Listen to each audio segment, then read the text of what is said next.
O Relógio de Ouro, Machado de Assis. Agora contarei a história do relógio de ouro. Era um grande cronômetro, inteiramente novo, preso a uma elegante cadeia. Luís Negreiros tinha muita razão em ficar boquiaberto quando viu o relógio em casa, um relógio que não era dele, nem podia ser de sua mulher. Seria ilusão dos seus olhos? Não era. O relógio ali estava sobre uma mesa da alcova, e ao olhar para ele, talvez tão espantada como ele, do lugar e da situação. Clarinha não estava na alcova quando Luís Negreiros ali entrou. Deixou-se ficar na sala, a folhear um romance, sem compreender muito nem um pouco ao ósculo com que o marido a cumprimentou logo à entrada. Era uma moça bonita essa Clarinha, ainda que um tanto pálida, ou por isso mesmo. Era pequena e delgada, de longe parecia uma criança. De perto, quem lhe examinasse os olhos, veria bem que era mulher como poucas. Estava molemente reclinada no sofá, com um livro aberto e os olhos no livro. Os olhos apenas, porque o pensamento? Não tenho certeza que estava no livro, sim em outra parte. Em todo caso, parecia alheio ao marido e ao relógio. Luís Negreiros lançou a mão do relógio com uma expressão que eu não me atrevo a descrever. Nem o relógio nem a corrente eram deles. Também não era da pessoa suas conhecidas. Tratava-se de uma charada. Luís Negreiros gostava de charadas, e passava por ser decifrador intrépido. Mas gostava de charadas nas folhinhas ou nos jornais. Charadas palpáveis e, sobretudo, sem conceito. Não as apreciava Luís Negreiros. Por esse motivo, e outros que são óbvios, compreenderá o leitor que o esposo de Clarinha se atirasse sobre uma cadeira, puxasse raivosamente os cabelos, batesse o pé no chão e lançasse o relógio e a corrente para cima da mesa. Terminada essa primeira manifestação de furor, Luís Negreiros pegou de novo nos fatos objetos e de novo os examinou. Ficou na mesma. Cruzou os braços durante algum tempo e refletiu sobre o caso. Interrogou todas as suas recordações e concluiu no fim de tudo que, sem uma explicação de Clarinha, qualquer procedimento fora baldado ou precipitado. Foi ter com ela. Clarinha acabava justamente de ler uma página e voltava a folha com um ar indiferente e tranquilo de quem não pensa em decifrar charadas de cronômetro. Luís Negreiros encarou-a. Seus olhos pareciam 2 celulentes punhais. Que tens? Perguntou a moça com voz doce e meiga que toda a gente concordava em lhe achar. Luís Negreiros não respondeu à interrogação da mulher. Olhou algum tempo para ela, depois deu 2 voltas na sala, passando a mão pelos cabelos.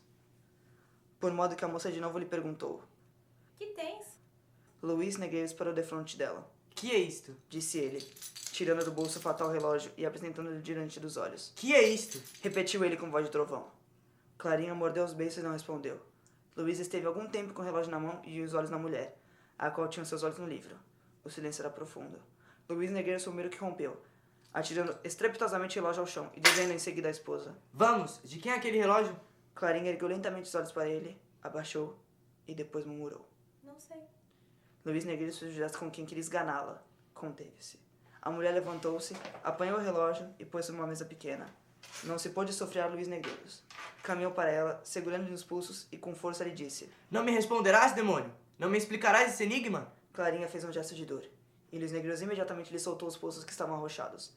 Noutras circunstâncias, é provável que Luís Negreiros lhe caísse ao pés e pedisse perdão por haver machucado. Naquele momento, nem se lembrou disso. Deixou-a no meio da sala e entrou a passear de novo, sempre agitado, parando quando em quando, como se meditasse algum desfecho trágico. Clarinha saiu da sala. Pouco depois veio um escravo dizer que o jantar estava na mesa. Onde está a senhora? Não sei, não, senhor. Luís Negreiros foi procurar a mulher. Achou-a numa saleta de costura, sentada numa cadeira baixa, com as cabeças na mão a soluçar. Ao ruído que ele fez na ocasião de fechar a porta atrás de si, Clarinha levantou a cabeça, e Luís Negreiros pôde ver a face úmida de lágrima. Esta situação foi ainda pior que ele que da sala. Luís Negreiros não podia ver nenhuma mulher chorar, sobretudo a dele. Ia enxugar-lhe as lágrimas com um beijo, mas reprimiu o gesto e caminhou frio para ela. Puxou uma cadeira e sentou-se em frente a Clarinha. Estou tranquilo, como vês. Disse ele. Responde-me ao que eu te perguntei com a franqueza que sempre usaste comigo. Eu não te acuso nem suspeito nada de ti. Quisera simplesmente saber como foi parar aquele relógio. Foi teu pai que o esqueceu cá? Não. Mas então... Ó, não me perguntes nada. Exclamou Clarinha. Ignoro como esse relógio se acha ali. Não sei de quem é. Deixa-me. É demais. Urrou Luís Negreiros, levantando-se e atirando as cadeiras ao chão. Clarinha estremeceu e deixou-se ficar onde estava. A situação torna-se cada vez mais grave. Luís Negreiros passava-se cada vez mais agitado, revolvendo os olhos nas órbitas e parecendo prestes a atirar-se sobre a infeliz esposa. Esta, com os cotovelos no regaço e a cabeça na mão, tinha o olho encravado na parede. Correu assim cerca de um quarto de hora. Luís ia de novo interrogar a esposa quando ouviu a voz do sogro, que subia as escravas gritando. Ô, seu Luiz, ô seu malandrinho. Aí vem teu pai. Disse Luís Negreiros. Logo me pagarás. Saiu da sala de costura e foi receber o sogro, que já estava no meio da sala, fazendo vira-voltas com o chapéu de sol, com grande risco das jarras e do candelabro. Vocês estavam dormindo? Perguntou o Sr. Meirelles, tirando o chapéu e limpando a testa com grande lenço encarnado. Não, senhor. Estávamos conversando. Conversando? Repetiu Meirelles, e acrescentou consigo. Estavam de arrufos, é o que há de ser. Vamos justamente jantar. Disse Luiz. Janta conosco? Não, vim cá outra coisa. Acudiu Meirelles. Janto hoje e amanhã. Não me convidaste, mas é o mesmo. Não convidei? Sim, não fazes anos amanhã? Ah, é verdade. Não havia razão aparente para que, depois das palavras ditas com um tom lúgubre, Luiz Negreiros repetisse, mas dessa vez com um tom descomunalmente alegre. Ah, é verdade. Meirelles, que já ia pôr o chapéu no cabide do corredor, voltou-se para o genro, em cujo rosto leu a mais franca, súbita e inexplicável alegria. Está maluco? Disse baixinho Meirelles. Vamos jantar. Bradou o genro, indo logo para dentro, enquanto Meirelles, seguido pelo corredor, ia ter a sala de jantar. Luiz Negreiros foi ter com a mulher na sala de costura, e achou-a de pé, compondo os cabelos diante de um espelho. Obrigado. Disse. A moça olhou para ele admirada. Obrigado. Repetiu Luiz Negreiros. Obrigado e perdoa-me. Dizendo isso, procurou Luiz abraçá-la, mas a moça, com um gesto nobre, repeliu a fala e foi para a sala de jantar. Tem razão. Disse o marido.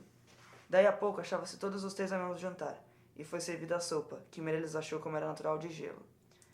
Ia já fazendo um discurso a respeito da incura dos criados, quando Luiz confessou que toda a culpa era dele, porque o jantar estava muito na mesa.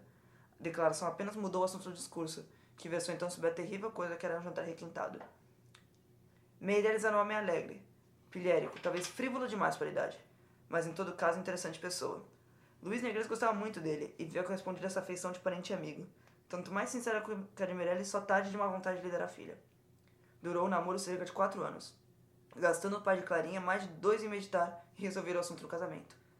Afinal, deu a sua decisão, levando antes as lágrimas da filha que os 2 dos predicados do genro, dizia ele. A causa da longa hesitação eram os costumes poucos austeros de Luiz Negreiros. Não os que ele tinha durante o namoro, mas o que ele tivera antes e o que poderia vir a ter depois. Meirelles confessava ingenuamente que fora marido pouco exemplar, e achava que por isso mesmo devia dar à filha um melhor esposo do que ele. Luiz desmentiu as apreensões do sogro. O leão impetuoso dos outros dias tornou-se um pacato cordeiro. A amizade nasceu franca entre o sogro e o genro, e Clarinha passou a ser uma das mais invejadas moças da cidade. E era tanto maior o mérito de Luiz Negreiros quanto de não lhe faltavam tentações. O diabo metia-se às vezes na pele de um amigo e ia convidar uma recordação dos antigos tempos, mas Luiz dizia que se recolhera a bom porto e não queria arriscar-se outra vez às tormentas do alto mar. Clarinha amava ternamente o marido e era a mais doce e afável criatura que por aqueles tempos se travou fluminense. Nunca entramos se dar o menor arrufo. A limpidez do céu conjugal era sempre a mesma e parecia vir a ser duradoura. Que mau destino lhe soprou ali a primeira nuvem? Durante o jantar, Clarinha não disse palavra, ou poucas dissera, ainda assim as mais breves em tom seco. Estão de arrufo, não há dúvida. Pensou Meirelles, a ver pertinaz mudez da filha. Ou a arrufada é só ela, porque ela pareceu-me lépido. Luiz Negreiros efetivamente desfazia tudo em agrados, mimos e cortesias com a mulher, que nem sequer olhava em cheio para ele.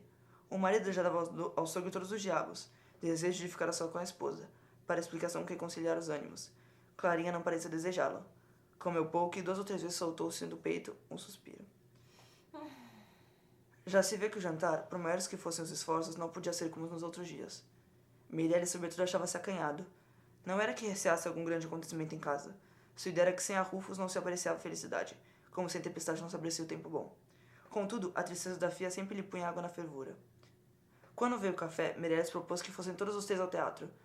Luiz Negreiros aceitou a ideia com entusiasmo.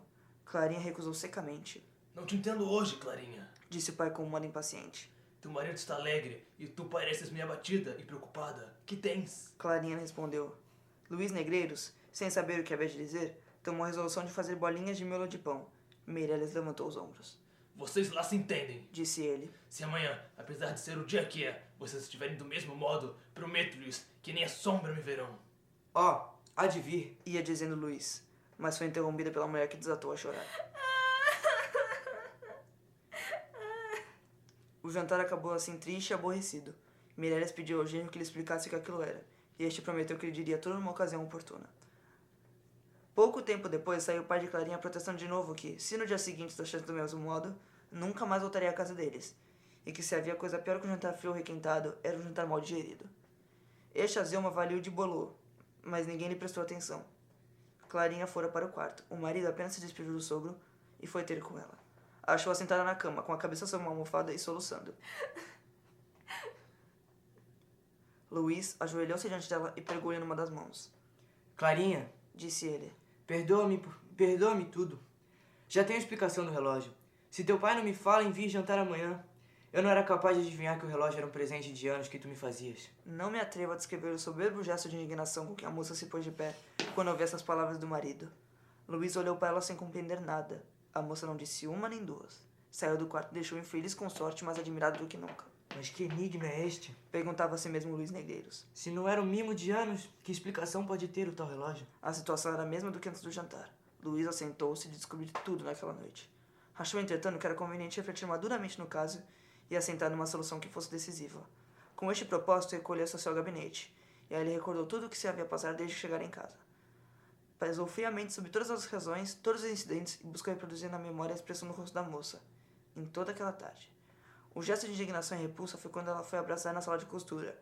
Eram a favor dela, mas o movimento com que mordera o lábio no momento que ele apresentou o relógio, as lágrimas que lhe rebentavam a mesa, e mais do que todo o silêncio que ela conservava a respeito da procedência do fatal objeto, tudo isso falava contra.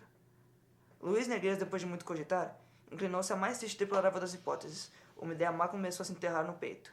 A maneira de ver Roma e tão fundo penetrou que apoderou-se dele em poucos instantes. Luiz era o homem assomado quando chegou a ocasião que pedia.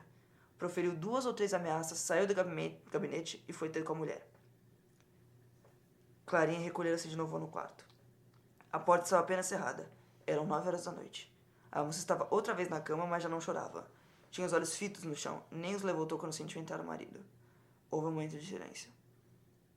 Luiz Negreiros foi o primeiro que falou. Clarinha, Disse ele. este momento é solene.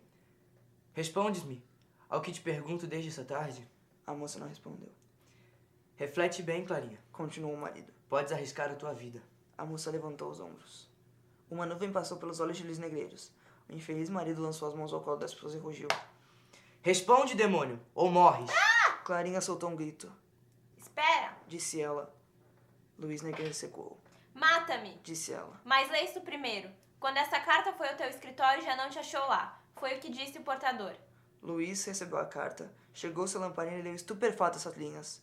Meu nhonhô, sei que amanhã fazes anos. Mando-te essa lembrança. Tua Yaya. Assim acabou a história do relógio.